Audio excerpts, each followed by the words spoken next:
Welcome to YK TV super singer season 10. So இந்த வாரத்தை பொறுத்தவரைய மோகன் வெள்ளி விழா நாயகன் மோகன் அவர்கள் சிறப்பு விருந்தினர் ஆகிறாரு. யுவன் சங்கர் ராஜா ஹிட்ஸு. ஸோ இந்த ரெண்டுமே சேருது. அடுத்த ஃபைனலிஸ்ட் யார் அப்படிங்கிறத சூஸ் பண்ண போகிறாங்க. ஸோ இவங்க போகிற போக்க பார்த்தா முதல்ல 5 ஃபைனலிஸ்ட்டை சூஸ் பண்ணிவிட்டு 6வது ஃபைனலிஸ்ட்டுக்கு தான் ஒயில்டு கார்டை எல்லாரையும் உள்ளே கொண்டு வருவாங்க அப்படிங்கிற மாதிரி தோணுது. ஸோ அந்த மெத்தடில் தான் போகிறாங்க. இந்த வாரத்தை பொறுத்தவரை இவங்க முதல்ல மோகன். ஸோ அந்த மோகனுடைய பேர் என்னன்னு பார்த்தீங்கன்னா கோகிலா மோகன் அப்படின்னு சொல்லுவாங்க. மோகனை பொறுத்தவரையே இவரை அதாவது ஏழைகளின் பசு ஆடு, ஏழைகளின் ஊட்டி குன்னூர், ஏழை தயாரிப்பாளர்களின் கமல்ஹாசன் மோகன் அப்படின்னு ஒரு பேர் உண்டு. இவர் முதல்ல 1977 கோகிலா அப்படிங்கிற கன்னட படத்தில் அறிமுகமானார். ஸோ அந்த படத்தில் கதாநாயகனாக நடித்தவர் உலகநாயகன் கமல்ஹாசன். அந்த படத்தை இயக்குனவர் பாலு மகேந்திரா. ஸோ அந்த காலகட்டம் ஒரு 26-27 வயசு, அந்த 80-81, 54ன்னா 77 அப்போ 23 வயசு தான் கமலுக்கு. ஸோ அந்த காலகட்டத்திலே அவர் கன்னட படத்தில் நடிக்கிறாரு. அதுக்கப்புறம் மரோ சரித்ரான்னு தெலுங்கு படத்தில் நடிக்கிறாரு. அது மாபெரும் வெற்றி. அப்புறம் ஹிந்தியில் ஏக் துஜே கேலியே ஒரு 26-27 வயசில் பேன் இண்டியன் ஸ்டாராக மாறிடுறாரு. ஸோ அந்த மாதிரியான ஒரு பீக்கில் இருந்த காலகட்டம். அந்த காலகட்டத்தில் தான் இவர் கமல்ஹாசனோடு அறிமுகமாகிறாரு. முதல் படம் அதில் கதாநாயகன் கமல்ஹாசன் தான். இவர் அவருடைய நண்பராக வருவார். ஸோ அந்த மாதிரி ஒரு கேரக்டர், ஃப்ரெண்டு கேரக்டராக தான் இன்ட்ரடியூஸ் பண்ணாங்க. அதுக்கப்புறம் கொஞ்சம் கொஞ்சமாக அவர் படங்கள் நடித்து, அதுக்கப்புறம் அவர் பயணங்கள் முடிவதில்லைங்கிற படம் 1981 மிகப்பெரிய ஒரு டேர்னிங் பாயிண்ட்டாக அவருக்கு அமைஞ்சது. பயங்கரமான ஹிட்டு. அதுக்கப்புறம் ஏராளமான படங்கள், குறிப்பாக மோகனுடைய படங்களில் அவர் பாடகராக வர்றதுனால அவருக்கு மைக் மோகன் அப்படின்னு ஒரு பேர் வந்தது. மோகனை பொறுத்தவரை அவர் ஒரு 100 படம் நடிச்சிருப்பார். தமிழ், தெலுங்கு எல்லா லாங்குவேஜையும் சேர்த்தே 100 படங்கள் தான் நடிச்சிருப்பார். தமிழில் தான் அதில் மெஜாரிட்டி படங்கள். அதில் ஒரு 20 படம் வெற்றி படமாக இருந்திருக்கும். அவரோட கேரியர்னு எடுத்துக்கிட்டிங்கன்னா 1981, 77, 80, 81 தான் தமிழில், 81-89 ஒரு 8 வருஷம்தான் அவரோட கேரியரு. இப்போ ராமராஜன் மோகன் எடுத்துக்கிட்டால் 2 பேரை பற்றி பெருசாக சொல்லுவாங்க. கராட்டக்காரன் நடித்தவர் அப்படி இப்படிம்பாங்க ராமராஜனை, மோகனை வெள்ளி விழா நாயகன்பாங்க. பட் அவங்களோட கேரியர் ஸ்பேன்னு பார்த்தீங்கன்னா ராமராஜனுக்கு 85லேருந்து 89 வெறும் 4 வருஷம்தான். அதுக்கப்புறம் அவர் ஹிட்டே கொடுக்கல, காணாமல் போயிட்டார். மோகனை பொறுத்தவரை 81-89 அதுவும் அவரோட கடைசி காலம். 85க்கு மேலே பெரிய ஹிட்டு கொடுக்கல. மௌனராகத்துக்கு அப்புறம் பெருசாக ஹிட்டு வரல அவருக்கு. கடைசி காலம் பார்த்தீங்கன்னா அவர் உருவம்னு ஒரு படம் நடித்தார். கிட்டத்தட்ட 90ன்னு நினைக்கிறேன், அது 90-91 காலகட்டம். சொந்த படம், சொந்த குரலில் பேசி நடிக்கிறாரு. மோகனுடைய மிகப்பெரிய டவுன்ஃபாலுக்கு காரணம் அவருக்கும் எஸ்என் சுரேந்தருக்கும் வந்த பிரச்சனை. மோகனுடைய பின்னணி குரலாக எஸ்என் சுரேந்தர் தான் கொடுத்துக்கிட்டு இருந்தார், விஜயோட மாமா எஸ்என் சுரேந்தர். அவருக்கும் இவருக்கும் பிரச்சனை வந்தப்போ அவர் இனிமேல் நான் மோகனுக்கு பேச மாட்டேன்ட்டார். ஸோ அவர் பேசாமல் மோகன் சொந்த குரலில் பேச ஆரம்பித்ததுக்கப்புறம் டோட்டலாக மோகனோட காலி, மோகன் மேலே வச்சுருந்த இமேஜே காலியாகி அதுக்கப்புறம் அவருடைய படங்கள்லாம் தொடர் தோல்வி. அதுக்கப்புறம் அவர் திரும்பி வரவே இல்லை. ஒரு கட்டத்துக்கு அப்புறம் ஏகப்பட்ட வதந்தியெல்லாம் வந்தது.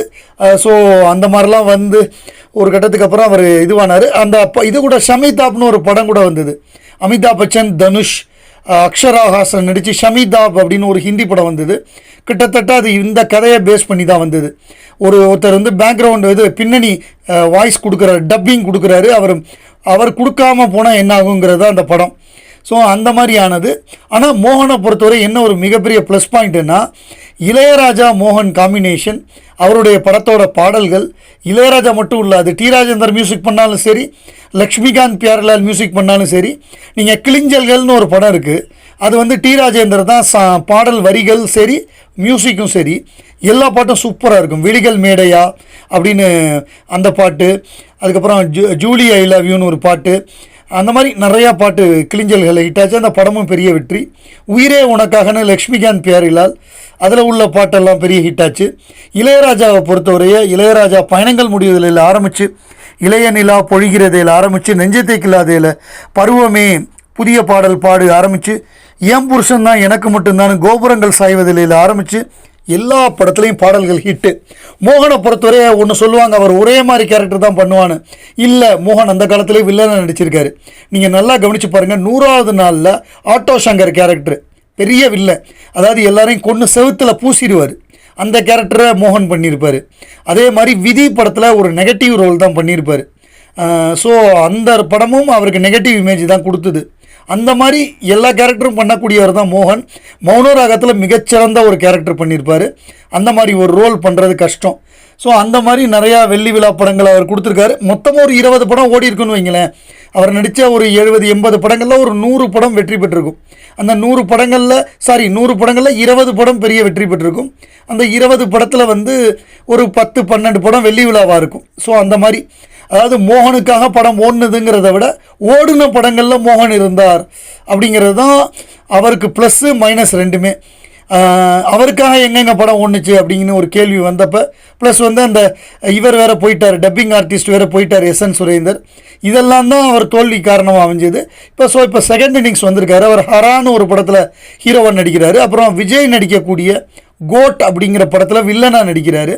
ஏன்னா ஏற்கனவே அவர் 100வது நாளில் வில்லனாக நடித்தவர். இந்த வில்லனாக நடிக்கிறது ஒன்றும் அவருக்கு புதுசு கிடையாது. ஸோ இந்த 2வது இன்னிங்ஸ் அவருக்கு வந்து வெற்றிகளை தேடி தரட்டும் அப்படின்னு நம்ம வாழ்த்துவோம். அடுத்ததாக யுவன் சங்கர் ராஜா. யுவன் சங்கர் ராஜா மிக சின்ன வயதிலேயே இசையமைப்பாளரானவர். அவர் வந்து இவர் தான், அவரை சிவா தான் தயாரிப்பாளராக்கினார், அம்மா கிரியேஷன் சிவா. ஸோ அவர் சரத்குமார் நடித்த படம் அரவிந்தன் அப்படிங்கிற படத்தில் தான் முதல்ல கம்போஸ் பண்ணார். அப்போ அவர் 10th கூட படிக்கலைன்னு நினைக்கிறேன், அது கம்மியாக தான் இருந்தார். ஸோ 13 வயசு அந்த ரேஞ்சு தான் இருக்கும் அவருக்கு. அப்போவே வந்து அவர் அருமையாக மியூசிக் பண்ணுவார். இந்த ஈரநீலா அந்த பாட்டெலாம் நல்லாயிருக்கும். அந்த அரவிந்தனில் பேக்ரவுண்ட் ஸ்கோருமே நல்லாயிருக்கும். அப்படி உள்ள வந்து கொஞ்சம் கொஞ்சமாக எவால்வ் ஆகி பெரிய ஒரு கம்போசர் ஆகிட்டார் ஒரு கட்டத்தில். அதுவும் யுவன் சங்கர் ராஜா செல்வராகவன் காம்பினேஷன்னா அது வந்து ஒரு கல் கிளாசிக்காக இருக்கும். யுவன் சங்கர் ராஜா, செல்வராகவன், நாமுத்துக்குமார், இந்த 3 பேர் சேர்ந்தாங்கன்னா அந்த மாதிரி பாடல்களை கொடுக்க முடியாது. அந்த 7G ரெயின்போ காலனியில் அவங்க போட்ட ஆல்பம் இருக்கே, என்ன ஆல்பம், என்ன ட்ராக்கு, 11-12 பாட்டு தனியாக. அதில் வந்து பேக்ரவுண்ட் ஸ்கோருக்குன்னு தனியாக தீம், 7G ரெயின்போ தீம்னே இருக்கும். அவ்வளோ தீம் மியூசிக் அவ்வளோ பிரமாதமாக போட்டிருப்பார். பாடல்கள்லாம் கேட்கவே வேணாம். அருமையான பாடல்கள், அருமையான பாடல் வரிகள், அருமையான டியூனு. 3 பேர் சேர்ந்தால் அது அப்படி தான் இருக்கும். அதில் வந்து நினைத்து நினைத்து பார்த்தேன் அப்படிங்கிற பாட்டு வந்து ஒரு ஹாண்டிங் மெலடின்னு சொல்லுவாங்க. ஒரு எப்போ வந்து நமக்கு அப்படியே அந்த நினைவுகளை மனசில் வந்து அந்த நினச்சாலே நமக்கு ஒரு மாதிரியாக வரும். அந்த மாதிரி ஒரு ஹாண்டிங்கான சாங் இது. ஸ்ரேயா கோஷல் பாடியிருப்பாங்க, கேட்கவே வேண்டாம். அவங்க தான் இன்றைக்கி இந்தியாவிலேயே நம்பர் 1 சிங்கர். 4 நேஷ்னல் அவார்டு வாங்கியிருக்காங்க. அவங்க இன்னும் 2 நேஷ்னல் அவார்டு ஈஸியாக தாண்டிடுவாங்க. இதுவரையே அதிக ஃபீமேல் ப்ளேபேக் சிங்கரில் சித்ராமா தான் 6 வாங்கியிருக்காங்க. நிச்சயமாக அதை ஸ்ரேயா கோஷல் பீட் பண்ணிவிடுவாங்க.